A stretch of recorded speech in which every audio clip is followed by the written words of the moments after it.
Hello everyone, hope you are all fine. Hope सब अच्छे से होंगे। हमने स्टार्ट किया था जेकेपी कांस्टेबल का जो कोर्स है वो, उसमें हमने ऑलरेडी 11 लेक्चर्स जो हैं वो अपलोड किए हैं जीके पोर्शन से। आज हम 12th जो लेक्चर होगा हमारा वो फंडामेंटल राइट्स होगा। इससे पहले जो प्रीवियस लेक्चर था वो कॉन्स्टिट्यूशन ऑफ इंडिया, आप टॉपिक देख सकते हो वहाँ पे। Constitution of India, its formation, fundamental rights and directive principle of state policy, ये आपका टॉपिक है। उसी में हम आज फंडामेंटल राइट्स डिस्कस करेंगे, देन उसके बाद हमारे पास directive principle of state policies. उससे पहले जो भी इस चैनल पे फर्स्ट टाइम देख रहा है वो सबसे पहले चैनल को सब्सक्राइब कर ले, बेल आइकन को प्रेस करे ताकि कोई भी नया वीडियो अपलोड होता है उसकी नोटिफिकेशन आपको मिले। और हाँ, वीडियो को ज़रूर लाइक कर देना ताकि इससे हमें मोटिवेशन मिलती है और आपके लिए अच्छा से अच्छा कंटेंट लाने की कोशिश करेंगे।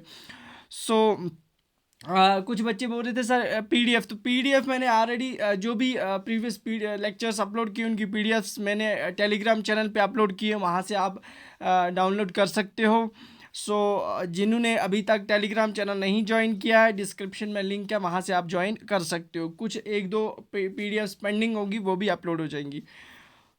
आज स्टार्ट करते हैं। और एग्ज़ाम को इतना नहीं है कि रश अप करेंगे जल्दी जल्दी, अभी एग्ज़ाम आपको एटलीस्ट एंडिंग फेब तक होगा, उससे पहले नहीं होगा। उससे पहले हमारा सारा सिलेबस हम कंप्लीट करवा देंगे आपको। इसका जनरल नॉलेज का ऑलमोस्ट हमारा 40-50% सिलेबस कंप्लीट हो चुका है, और बाकी जो एमसीक्यू सेशंस होंगे वो after completing syllabus I will start MCQ sessions, और उस पर आपका रिवाइज भी करवा देंगे साथ साथ उसमें। स्टार्ट करते हैं। आज जो फंडामेंटल राइट्स है, लेक्चर नंबर 25। सो फंडामेंटल राइट्स, फंडामेंटल राइट्स की बात करते हैं।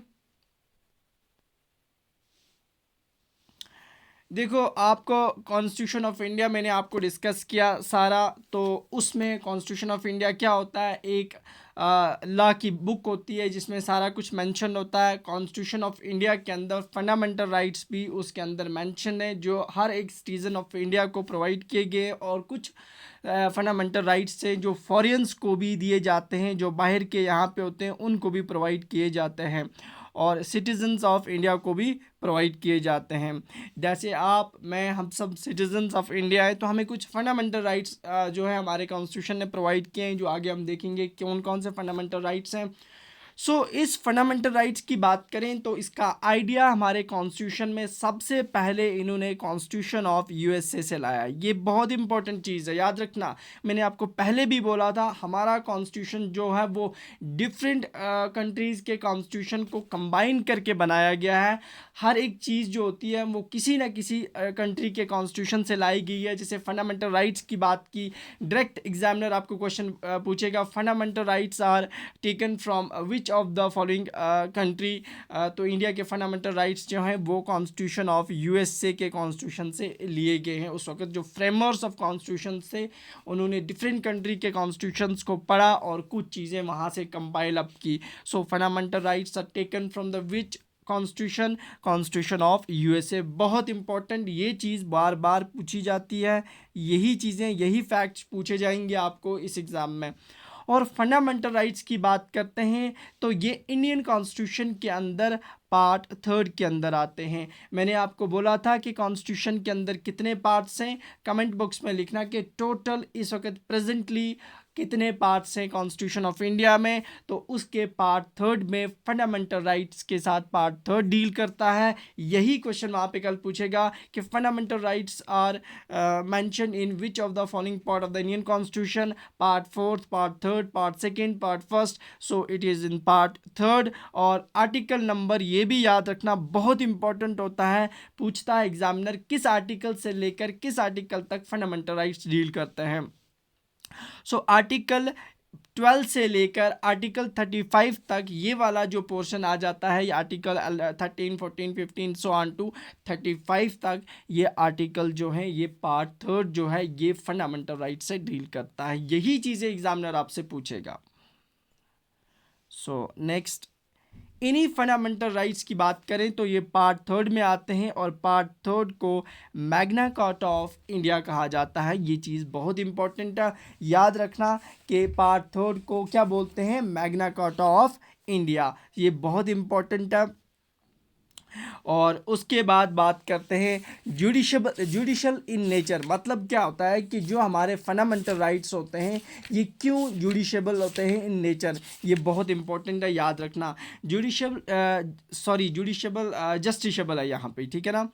जस्टिसेबल इन नेचर क्यों होते हैं फंडामेंटल राइट्स, तो फंडामेंटल राइट्स इसलिए जस्टिसेबल होते हैं अगर कोई भी इंसान, कोई भी आपका फंडामेंटल राइट्स जो होता है वो वायलेट कर रहा है, वो आपको नहीं प्रोवाइड कर सकता है, तो आप सीधा सुप्रीम कोर्ट के पास अपील कर सकते हो कि हमारे फंडामेंटल राइट्स की वायलेशन हो रही है। तो इस पे आप कोर्ट में जा सकते हो, डायरेक्ट सुप्रीम कोर्ट के पास जा सकते हो और अपनी वहाँ पे अपील कर सकते हो कि हमसे ये फंडामेंटल राइट्स हमसे छीना जा रहा है। सो ये चीज़ याद रखना बहुत इंपॉर्टेंट है कि हमारे फंडामेंटल राइट्स जस्टिसेबल होते हैं। ये भी हम देखेंगे किस आर्टिकल के अकॉर्डिंगली आप वहाँ जाके अपील कर सकते हो, बहुत इंपॉर्टेंट है ये।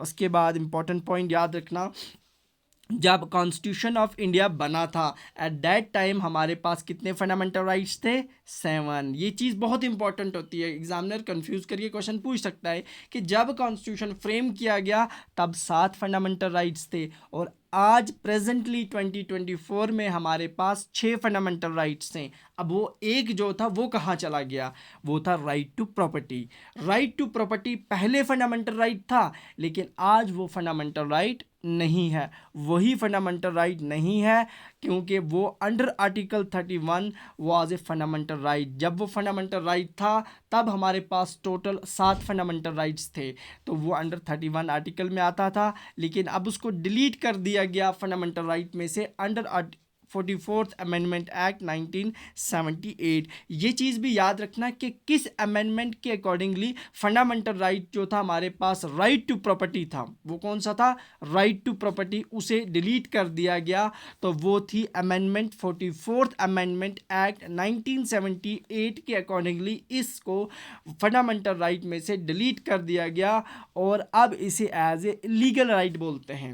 राइट टू प्रॉपर्टी जो होता है आपका, ये आपकी प्रॉपर्टी है, इस पर किसी का और का हक नहीं है, तो वो अब आपका एक लीगल राइट है under article 300A part 12th of the Indian constitution. तो इंडियन कॉन्स्टिट्यूशन के पार्ट 12th और आर्टिकल नंबर 300A के अंडर अब ये जो है वो एक लीगल राइट है, यानी अब आपका वो फंडामेंटल राइट नहीं है। इसीलिए स्टार्टिंग में हमारे पास 7 फंडामेंटल राइट थे और प्रेजेंटली हमारे पास 6 फंडामेंटल राइट्स हैं। ये बहुत इंपॉर्टेंट है, यहाँ से क्वेश्चंस बनेंगे आपके। सो नेक्स्ट बात करते हैं, अब हम कुछ फंडामेंटल राइट्स को डिस्कस करते हैं। डायरेक्टली यहाँ से क्वेश्चन आपको पूछे जाएंगे, इससे ज़्यादा आपको यहाँ पे इस एग्ज़ाम में आपको ज़्यादा डीपली जाने की ज़रूरत नहीं है। सबसे पहले बात करते हैं right to equality. Right to equality जो है आर्टिकल नंबर 14 से आर्टिकल नंबर 18, ये चीज़ याद रख लेना कि आर्टिकल 14 से लेकर 18 तक क्या आता है, right to equality. Right to equality का मतलब है सारे लोग बराबर होते हैं। अब देखेंगे किन किन चीज़ों में हर एक आर्टिकल डील करता है, वो है राइट टू इक्वालिटी। डायरेक्ट याद रखना आर्टिकल 14 से आर्टिकल 18 तक ये इसी से डील करता है। डायरेक्ट आपको एग्जामिनर पूछेगा right to equality deals with article 14 to 18, article 13 to 15, article 14 to 20। तो ये चीज़ बहुत इंपॉर्टेंट होती है, ये चीज़ याद रखना। अब पहला आता है हमारे पास यहाँ पे, वो है हमारे पास equality before the law and equal protection of law. पहला आर्टिकल 14 ये बोलता है कि कानून की नज़र में in the eyes of laws सभी लोग बराबर हैं, सभी लोगों को इक्वल प्रोटेक्शन प्रोवाइड की जाएगी वहाँ पे। तो कोई भी होगा इसमें, चाहे वो फॉरेन्स होंगे यहाँ पे, बाहर के कोई होंगे या फिर सिटीजन्स ऑफ इंडिया होंगे, तो सभी लोगों को इक्वल प्रोटेक्शन प्रोवाइड की जाएगी। इक्वलिटी वो वहाँ पे उनको दी जाएगी बिफोर लॉ, यानी कानून की नज़र में सब लोग बराबर हैं। ये आर्टिकल नंबर 14 डील करता है। ये एग्जैक्ट भी पूछा जाता है, equality before the law and equal protection, तो ये डील करता है which of the following article, article number 14। So next हमारे पास आता है article 15, prohibition of discrimination on grounds of religion, race, caste, sex, place of birth, यानी किसी भी इंसान को, यानी मज़हब के बुनियाद पर, नस्ल के बुनियाद पर, या फिर कास्ट, किसी कास्ट से बिलोंग करता है, सेक्स वो मेल है, ये फीमेल है, इसका जन्म यहाँ हुआ है, उसका जन्म वहाँ हुआ है, इस बेसिस पर हम किसी को भी डिस्क्रिमिनेट नहीं कर सकते। यानी ये इस रिलीजन से बिलोंग करता है, इसको ज़्यादा प्रायोरिटी दी जाए, उसको कम दी जाए, ऐसा नहीं है। डिस्क्रिमिनेशन हम नहीं कर सकते इन बेसिस पर। ये आर्टिकल नंबर 15 में ये चीज़ मैंशनड है। ये चीज़ याद रखना, आर्टिकल 15 के अंदर यहाँ भी सब लोग बराबर होते हैं, हम डिस्क्रिमिनेशन नहीं कर सकते। आर्टिकल नंबर 16 क्या बोलता है? Equality of opportunities in the matter of public employment. देखो, पब्लिक एम्प्लॉयमेंट, जॉब्स निकलती हैं, नौकरियां जो निकलती हैं, वहाँ पे सभी लोग बराबर हैं। ये नहीं है कि हमारे पास चाहे वो बोलेंगे कि ये इस रिलीजन से बिलोंग करते हैं तो इनको ज़्यादा ये रख दो वहाँ पे जॉब्स, इनको ज़्यादा प्रायोरिटी दे दो, ये इस कास्ट से तो इनको ज़्यादा दे दो। हाँ, एक चीज़ है, इसमें एक्सेप्शंस भी हैं। Reservation system is the exception to this article. क्यों हम बोलते हैं वहाँ पे जो लोअर कास्ट के लोग हैं, SC ST, उनको रिजर्वेशंस प्रोवाइड की गई हैं वहाँ पे। हाँ, वहाँ पे ये एक्सेप्शन है कि equality of opportunities in the matter of public employment, क्योंकि वो लोग जो होते हैं उनका जो लिविंग गुड होता है, रहन सहन होता है, उतनी फैसिलिटीज़ नहीं प्रोवाइड की जाती हैं। So that's why the constitution of India ने उन्हें कुछ रिजर्वेशंस प्रोवाइड की गई हैं। आर्टिकल नंबर 16 में ये चीज़ मैंशन है।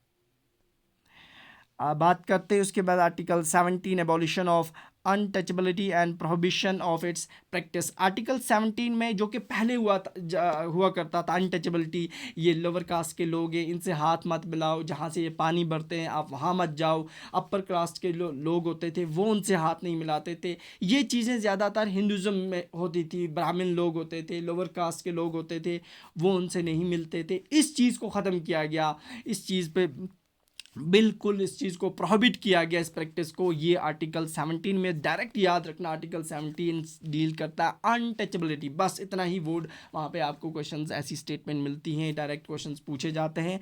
और नेक्स्ट हमारे पास राइट टू इक्वालिटी में लास्ट वन है abolition of titles except military and academics. पहले जैसे टाइटल्स दिए जाते थे, राजा महाराजा, ये टाइटल्स ख़त्म किए गए एक्सेप्ट मिलिट्री को, एकेडमिक्स में छोड़, जैसे मेजर कर्नल ये वगैरह छोड़ के आज टाइटल्स ख़त्म किए गए। वो आर्टिकल 18 में टाइटल ख़त्म, आर्टिकल 17 में अनटचेबिलिटी ख़त्म। ये चीज़ें याद रखनी है। पब्लिक एम्प्लॉयमेंट जो प्रोवाइड की जाती है वहाँ पे सभी लोग बराबर, आर्टिकल 16। ये था राइट टू इक्वालिटी, जो कि आर्टिकल नंबर 14 से आर्टिकल नंबर 18 तक था। अब नेक्स्ट हमारे पास आता है वो है राइट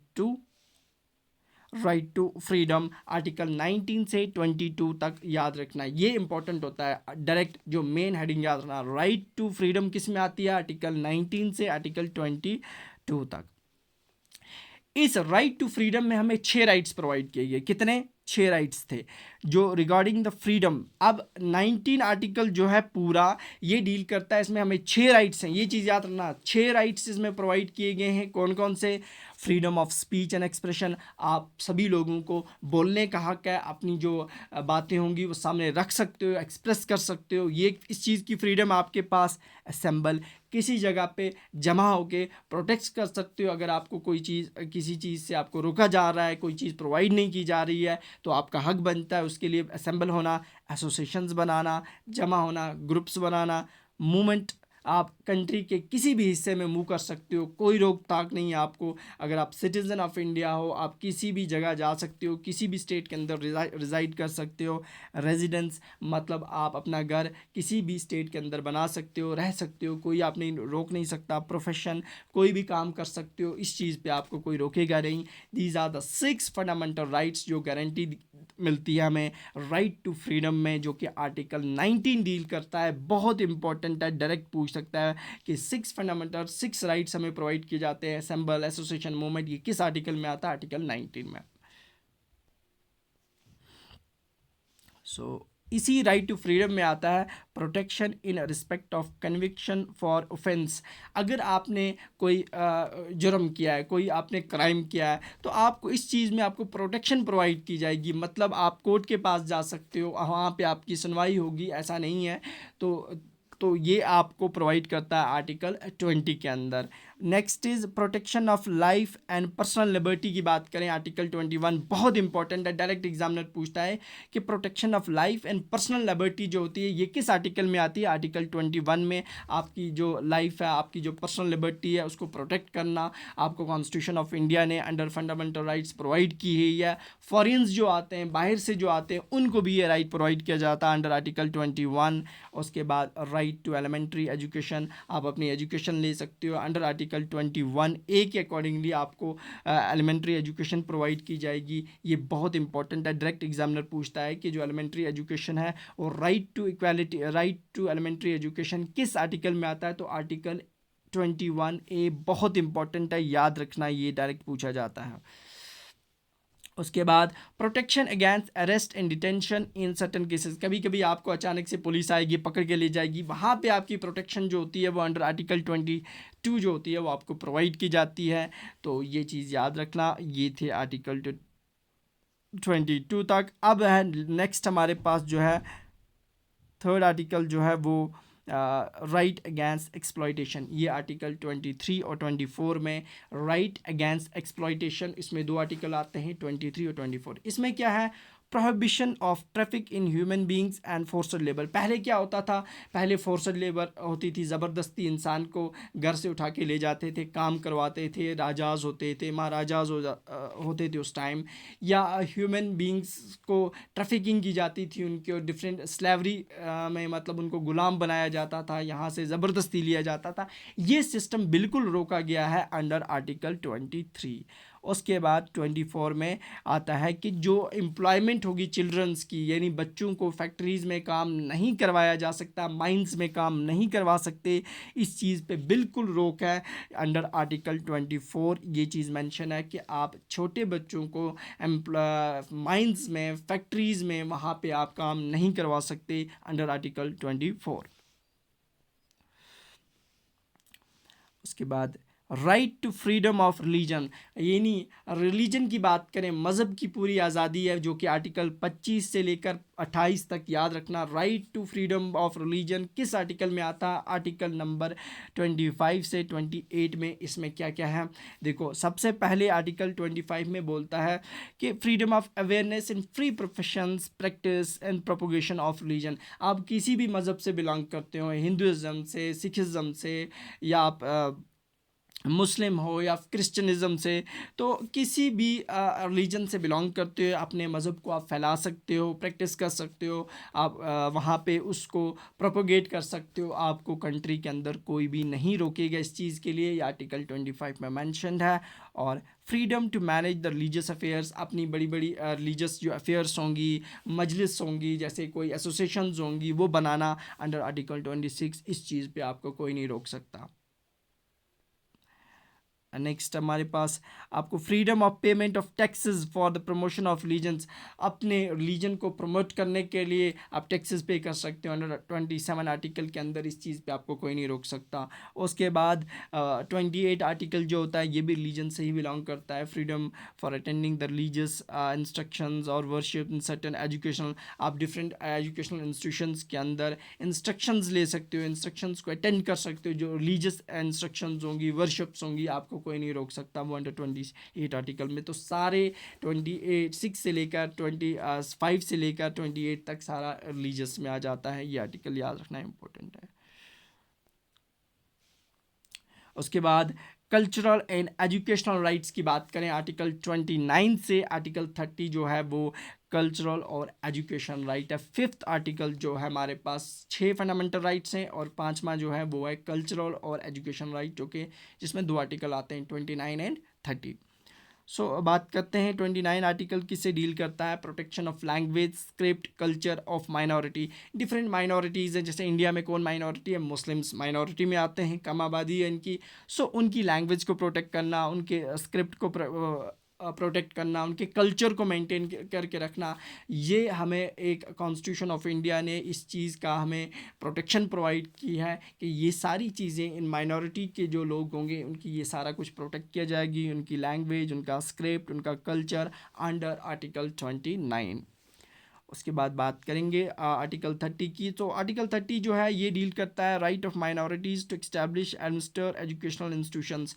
जो माइनॉरिटी से लोग बिलोंग करते हैं, जिसमें जैसे मुस्लिम्स इंडिया में आ जाते हैं, to establish and administer educational, वो अपने एजुकेशनल इंस्टीट्यूशंस को चला सकते हैं, प्राइवेट इंस्टीट्यूशंस बना सकते हैं, उनको रन अप कर सकते हैं, उन पर कोई रोक टाक नहीं होगी आर्टिकल 30 में। लास्ट हमारा 6 फंडामेंटल राइट इंडियन कॉन्स्टिट्यूशन ने जो हमें प्रोवाइड किया, और वो है constitution right to constitution of remedies. बहुत इम्पॉर्टेंट, जिसे सबसे याद रखना, ये इंडियन कॉन्स्टिट्यूशन का सबसे इम्पॉर्टेंट जो फंडामेंटल राइट है वो याद रखना, वो है राइट टू कॉन्स्टिट्यूशनल रेमेडीज़। मतलब इसे heart and Saul of the constitution कहा जाता है। ये चीज़ बहुत इंपॉर्टेंट है, इसे कॉन्स्टिट्यूशन का दिल माना जाता है, रूह मानी जाती है। It's a heart and the soul of the Indian constitution.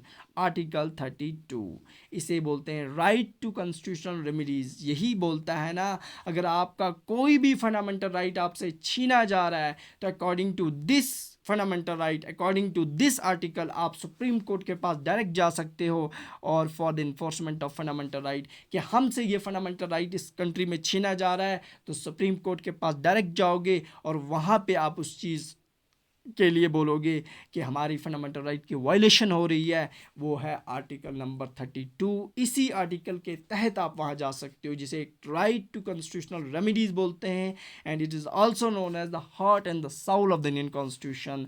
So बहुत इंपॉर्टेंट, बहुत बार ये क्वेश्चन पूछा जाता है कि किसके अकॉर्डिंगली कोर्ट के पास जाते हो, किसे heart and Saul of the Indian constitution बोला जाता है, वो है राइट टू कॉन्स्टिट्यूशनल रेमेडीज़। सो हमारा फंडामेंटल राइट्स जो थे वो कंप्लीट होता है ये टॉपिक। इससे ज़्यादा आपको इस एग्ज़ाम में नहीं पूछा जाएगा, बस ये पॉइंट्स याद रखना, यहाँ से आपके क्वेश्चंस बनेंगे और 100% बनते हैं। उसके बाद हमारे पास directive principle of state policies, वो डिस्कस करेंगे, वो टॉपिक हमारा कंप्लीट हो जाएगा। सो मिलते हैं कल। ओके, अल्लाह हाफिज़, थैंक यू।